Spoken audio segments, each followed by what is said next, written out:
welcome to the Championship review of this weekend's fixtures. What an interesting weekend it was. Some surprises this week, some surprises. But let's get straight into it. Just before we start, if you are new, feel free to smash the subscribe button. And if you do enjoy the video, make sure you press the like button. It helps more people find the video, which is absolutely fantastic. But yeah, so let's start with Friday night. In the game between Birmingham and West Brom. This was on the telly.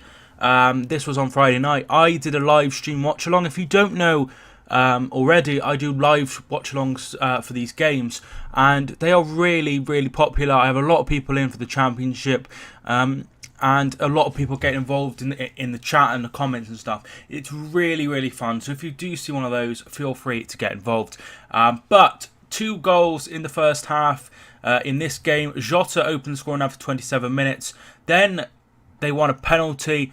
Jota missed that penalty. A very, very good save from Sam Johnston.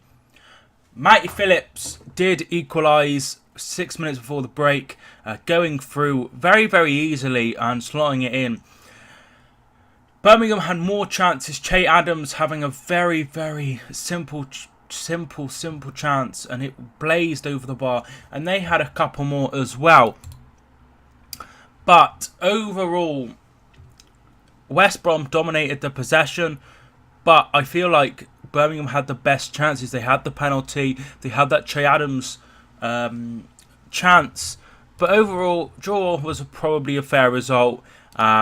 Really, it's always good to go away and get something out the game, and that's what West Brom did. They're currently in 8th place after that draw. Birmingham, they're currently 21st. They're yet to win a game, and this is really concerning. They played 7, they've drawn 5 and lost 2. They've lost the same amount of games as West Brom, Sheffield Wednesday, and Bolton, who are in 8th, 9th and 10th. But they've drawn so many games, 5 games. That's more than everyone else besides Nottingham Forest, who have drawn 5 as well, but they have actually won a game. The fact is, they need to start turning these draws into wins, and I think they're getting better. They're getting better. I was quite impressed with a couple of the players. I thought Jota had a really good game. Mahoma caused problems, and they're not far away. I feel like they will be fine this year for sure. They just need to get a first win on the board, and then I think things will be fine. But for West Brom, things have been better. A win and loss and a draw in the last 3 games. But they're looking about where I predicted. I think they'll be around the playoffs sort of area. It's not too bad. Birmingham, 3 draws in a row. Nottingham Forest, Queen's Park Rangers and West Brom. They need to start getting a win. They need to get a win somewhere. Whether that will come soon. Who do they have on Tuesday or Wednesday? Birmingham. They're away at Sheffield United. So once again, a tough game. I think a point would be good for them. Sheffield United are currently in 5th place. But we shall see. Next, we go to the Saturday games. And we start off with QPR. So Bolton lost to QPR again. This is their second defeat at home. I think it's their second defeat in a row at home. So they've not. I don't think they've won even yet at home, have they? Oh yeah, they have won at home. They beat Birmingham. But this is a disappointing result. This is a disappointing result for Bolton. Goals from Luke Freeman and Easy gave them a 2-0 lead just before the hour mark. McGuinness scored from a free kick, but it was enough to give 3 points to QPR. QPR, after a terrible start, are now all the way up in 18th. So they've picked up 7 points in the last 3 games, 2 wins and a draw. Wins against Wigan and Bolton, and draw against Birmingham City. So they've just started to move away from the rest. I think this was a really important 3 points. Personally, I think that they needed to get the win here, and they did. And this helps them move away, and it just eases the pressure on the players and on McLaren. Next, we go to the probably the surprise package of the season so far. And this is Brentford. 2 goals from Neil Maupay gave them the 2-0 victory over Wigan. Sam Morsey was sent off for a headbutt after 58 minutes. But it was a simple win in the end for Brentford. They dominated possession as you would expect and were by far the better side. It could have been more. But really, really good 3 points. Just 1 defeat for them against Blackburn. But 4 wins, 2 draws, 1 defeat. Currently in second place. Really, really good so far from Dean Smith's men. I've been impressed with Maupay, but I've also been impressed with some other players. Ollie Watkins has been superb. Also, Mepham, who I was really impressed with him over the international break at Wales. I thought he looked very, very good, as does McLeod. So there's a lot of players who are playing very well, a lot of young players, and it'll be interesting to see if they can maintain this brilliant start. But what a start it is from Brentford. Another team that started very, very well is Bristol City, and they won again. Marley Watkins scoring the only goal of the game to make it 1-0, 9 minutes from time, and that is how it remained. The former Hereford player scoring the only goal of the game. This puts them up to 3rd, and, you know, Sheffield United are going well as well. They're in 5th, dropped down to 5th after this defeat. Despite having more possession, they could not get an equalising goal. So a really good win that for Bristol City, maintaining their really good start. Just that 1 defeat, and that was at Middlesbrough, who have now also faced a defeat. We'll go to Hull and Ipswich next. Another disappointing result for Ipswich. Goals from Bowen and Irvine. One right at the start of the first half and one right at the end of the second half. Killed the game. It's concerning for Ipswich. They had more of the ball, but most of the chances fell to Hull, and they deserved to win the game. It's not worked out so far for Paul Hurst. Just 3 points on the board, 3 draws, and it's worrying. I feel like if things don't change quickly, maybe in the next 3 games, 10 games, if they still haven't, picked up more points, then I think he's going to have to go, which is sad, because Mick McCarthy, you know what you get from him. Paul Hurst is totally different style, who plays, young players and tries to get the best out of them, and has done fantastic everywhere he has gone. It's sad to see. I hoped he done well, but it's not looking too good at the moment, but things can change pretty quickly. Who do they have? They have Brentford at home. That could be massive. They need to try and get a win there. Things are going to be tough for them for sure. Hull, just to touch on them for a second, they're in 17th. Just 2 wins so far this season. Away at Rotherham and then at home to Ipswich. They could struggle again. But we shall see. I thought they'd be okay under Neil Atkins. Next, we go to the only unbeaten side in the league, and that is Leeds United. It was Jed Wallace who opened the scoring for Millwall out of 55 minutes, and from the highlights, they could have been 2 or 3-0 up. Millwall, they had some really good chances, and they didn't take them. And then Harrison in the 89th minute scored a lovely goal from about 25 yards out, maybe 20 yards out. It was described as 25 yards out by Neil Harris, but a really good goal from Jack Harrison, his first in English football after moving from New York City to Manchester City and then being loaned out to Middlesbrough and Leeds respectively, gaining a point. Right at the death, Millwall hit the post. Big Tom Elliott hitting the post there, but Leeds survived and stay unbeaten. The only side now unbeaten in the Championship, 15 points out of 7 games. Really good return, that top of the league, but they have drawn 3 of the last 4 games, so they need to put that right. Next game they have Preston at home. That is a game that they need to win, just to not, if they draw that again, then you start to worry that they're going to turn out like Birmingham. But really good start for Leeds. Millwall, they've had 3 losses in a row. Sheffield Wednesday, Rotherham and Swansea. So to get a draw against a very good Leeds United side was really important. That puts them up to 19th.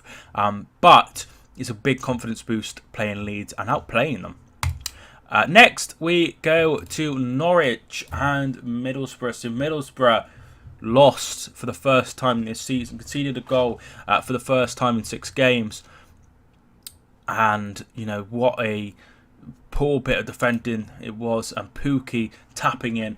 And you don't expect poor defending or sloppy defending from a Tony Pulis side. Norwich bossed possession. They had the most chances. They had the most shots on target, and were really good for their win. There's a lot of good players in this Norwich side. The likes of Jamal Lewis, Hernandez, and Pukki have had a very, very good start to the season. It's all about being able to get the best out of them and move further up the table. It hasn't been the best start for them. They've only had 2 wins, 2 draws, 3 defeats, 10 goals, 12 goals conceded. So very, very average from Norwich, but this will be a very, very big confidence boost going into the next game away at Reading, who also picked up their first win of the season. Middlesbrough, they dropped down to 4th with that 1-0 defeat. So, as I was saying, Reading got their first win of the season. Sam Baldock opened the scoring between them and Preston 23 minutes in. Johnson scored after half an hour to make it 1-1. Laurie opened their account in the second half. 2-1, he made it. It was 2-2 after 76 minutes. Great work from Earl, crossing in for Callum Robinson, and looked like it was going to head at a draw, but 9 minutes from time, Leonardo Bacuna scoring to make it 3-2. Really good win. They kept going. They took the lead again, and then they took the lead for a third time, and they held on for that one. They didn't have the most possession, and Preston, as you would expect, being the home side, had the better possession and chances.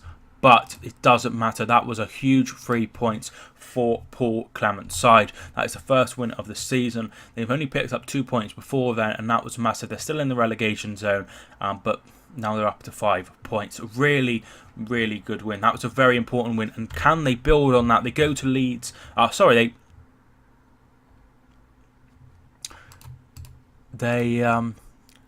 I said. Oh, sorry, that was Preston. They go to Norwich. Or did Norwich go there? Norwich at home is their next game. That is a game they can certainly get something out of, and that would be, great if they could get another 3 points. That would move them well away from the relegation zone for now, and that would be brilliant for Paul Clement's side. If they lose to Norwich, then everything they've just done is completely a waste of time, basically. And they need to work on this. They need to build their momentum after a really good 3 points. It's Preston that Leeds have on in the week. It's going to be a tough game for Preston. Very, very tough game indeed. They're currently 1 from bottom, 5 points. Just 1 victory so far this season. It's not been the start they would have wanted. A 1-0 win against QPR on the opening day, and they are yet to pick up 3 points since. However, they have had a couple of wins in the Carabao Cup. Personally, I'm very surprised at what's happened. I really rate Alex Neil. He's done really well at both Norwich and Preston, coming from Hamilton Academical in Scotland, but really, really bad start to the season. Next, we go to Rotherham, who had a win, a very, very big win indeed, that takes them into 14th place. 3 wins on the board already, 9 points, and I think that's what they would have wanted. All they want to do is survive. If they survive, I think Paul Warne has done an amazing job, up there for Manager of the Year for sure. But let's get into this one. A lot of yellow cards and red cards. 1, 2, 3, 4. 1, 2, 3, 4. 4 on each side, yellow cards. And Tom Lawrence getting sent off in the 58th minute.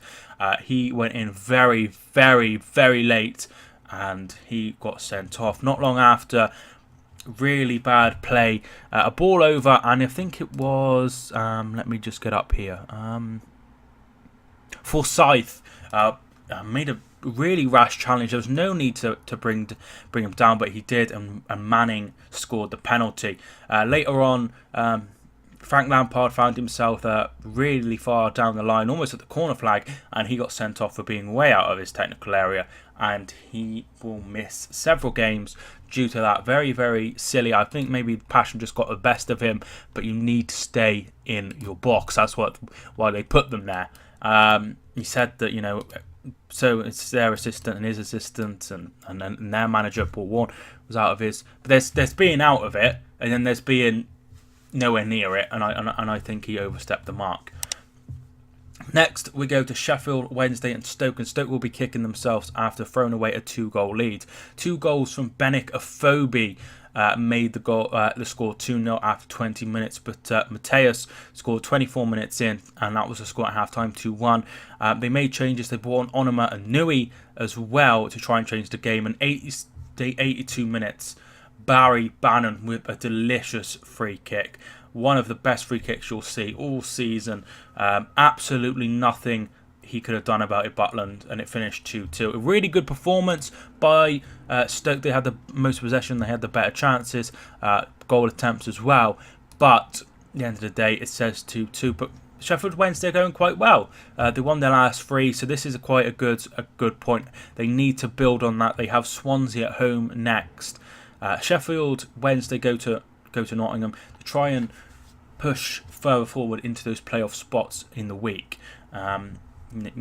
Nottingham Forest are the draw specialists. Can they go there and get a win? That would be a very, very good 3 points indeed. But Stoke, they could get a win. They could start to push up the table, and that would be really important as well. Ryan Woods looked very, very good, who I've always rated ever since he was at Shrewsbury. He's always been very, very, very impressive. Next, we go to the only 0-0 of the weekend, and that was Swansea and Nottingham Forest. So Swansea seemed to have the better chances from... Oh, no. Looking at this, sorry.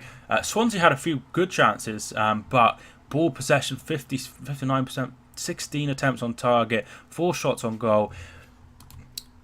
Probably, pretty fair, but, from those stats, Forest would have been more disappointing that they didn't get the 3 points. But they need to start building on these draws. If they turned, just a couple of them into wins, if they turned 2 of those draws or 3 of those draws into wins, they would be in the playoffs. So that's just how close they are, and they've been ahead in several, and they need to start to turn these draws into wins for sure. Finally, we end with the late game: Blackburn Rovers and Aston Villa. Aston Villa had a terrible defeat last time out to Sheffield United. They lost 4-1. Also 4-1 was Bristol City and Blackburn, but they both got back to gaining points on the board. Bradley Dack opened the score with a flick from a Danny Graham shot. Also, he had a goal ruled out wrongly from what I saw as well, so it could have been 2-0. Cora Horahain came on in the 78th minute for Jedinak, and he scored a 93rd minute equaliser. A brilliant free kick. Lovely. And it ended 1-1. A fair result from what I saw of it. Aston Villa probably edged by chances and stuff. But a really, really good point for both. They are in 12th and 13th. Blackburn's aim is simply just to stay up. Aston Villa, they'll have won a lot more than that. But in their last 5 games, 1 defeat, which is good, but 4 draws. 4 draws in their last 5 games has not been good enough. They need to start turning draws into wins, and quickly. There's a little bit of pressure on Steve Bruce. I don't think there's any pressure from the board, but fans are just a little bit, a bit concerned about a few things. They've got some really good players. They've got McGinn, they've got Tammy Abraham. Both of those came in the summer, but they need to start a bit better. They need to start picking up some points, and fast. So let's just check out Tuesday and Wednesday fixtures before we go. The televised game is Stoke City versus Swansea City. That's our 8 p.m. kickoff. But all of the games are live on Sky on the red button or on the Sky Sports app. I think you can also get them on iFollow as well. But yeah, so Stoke City versus Swansea is on at 8 p.m. live on Sky Sports Football, and the other games are as followed. The other 8 p.m. game is West Brom versus Bristol City. That'll be a really interesting game. 2 sides doing very, very well. And then the rest at 7:45. Aston Villa versus Rotherham, Derby versus Blackburn, Ipswich versus Brentford, Leeds Preston, and Wigan versus Hull. And then we have some more fixtures for you on Wednesday as well. The televised game is QPR versus Millwall. That's a 7:45 kickoff. And then the other kicks off are Sheffield United and Birmingham, Middlesbrough Bolton, Nottingham Forest and Sheffield Wednesday. And then the 8 p.m. kickoff, Reading versus Norwich. All of those are live on the red button and the Sky Sports app, and I think on iFollow as well. So really, really interesting week to come. It'll be really interesting to see how these sides can bounce back. Can Leeds get back to winning ways? Will Middlesbrough get back to winning ways? Can Bolton stop, a potential? They've not been the best lately. Just 1 point in the last 3 games. They'll want to stop that, and a good point at Middlesbrough would help that. Can QPR continue their unbeaten run in the last 3 games? Can Reading follow up with another win after their first win of the season? Can Ipswich get something against Brentford to get their season going? So many questions. Probably a review out soon for the for those games. Hopefully I can get one out. If not, if I do, there might not be a preview, but we shall see. But thanks so much for watching anyway. I hope you enjoyed. If you did, feel free to smash the thumbs up button, and subscribe if you are new. That will really help the channel out. It really helps the channel whatever you do. If you interact in any way, it really helps. So thanks so much for everyone for watching. My name is Mike, and I will see you soon.